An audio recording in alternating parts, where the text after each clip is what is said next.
मुंडवा जमीन गैरव्यवहाराच्या प्रकरणी अजित पवारांना सत्तेमधून बरखास्त करा. काँग्रेस प्रदेशाध्यक्ष हर्षवर्धन सपकाळे यांची मुख्यमंत्र्यांकडे मागणी. तर पुणे महाराष्ट्रामधल्या ड्रग्जचा हब होत असल्याचाही आरोप. सत्ता आल्यास पुणे आणि पिंपरी चिंचवडकरांना मोफत मेट्रो आणि बसचा प्रवास. पुण्यामध्ये दोन्ही राष्ट्रवादीचा जाहीरनामा प्रकाशित. अजित पवार, सुप्रिया सुळेंसह अमोल कोल्हेंची देखील उपस्थिती.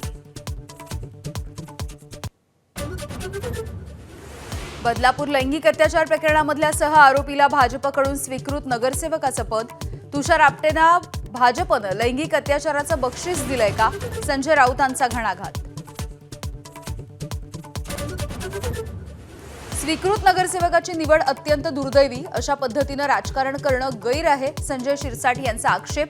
उमेदवार तपासले पाहिजे, भाजपला सल्ला.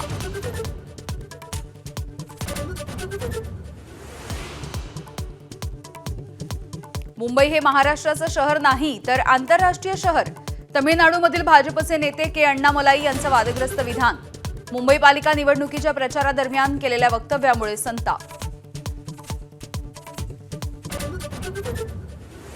मुख्यमंत्री उपमुख्यमंत्र्यांच्या आजही सभांचा धडाका. मुख्यमंत्र्यांची पिंपरी आणि सोलापूरमध्ये, शिंदेंची नाशिकमध्ये, तर अजित पवार यांचा पुण्याच्या कात्रजमध्ये रोड शो. निवडणूक यंत्रणेचा सावळा गोंधळ समोर. नागपूरमध्ये 4 अपत्य असताना शरद पवारांच्या राष्ट्रवादीची उमेदवार रिंगणात. तर संभाजीनगरमध्ये उमेदवारी अर्जावर औरंगाबाद हे नाव असूनही अर्ज वैध.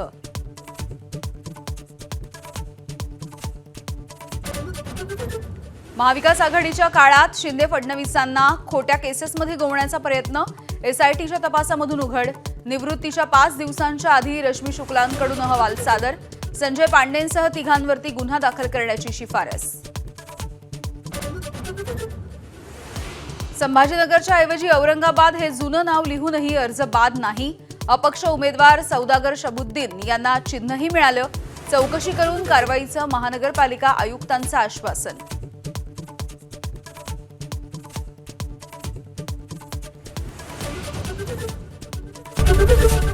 एबीपी माझा, उघडा डोळे बघा नीट.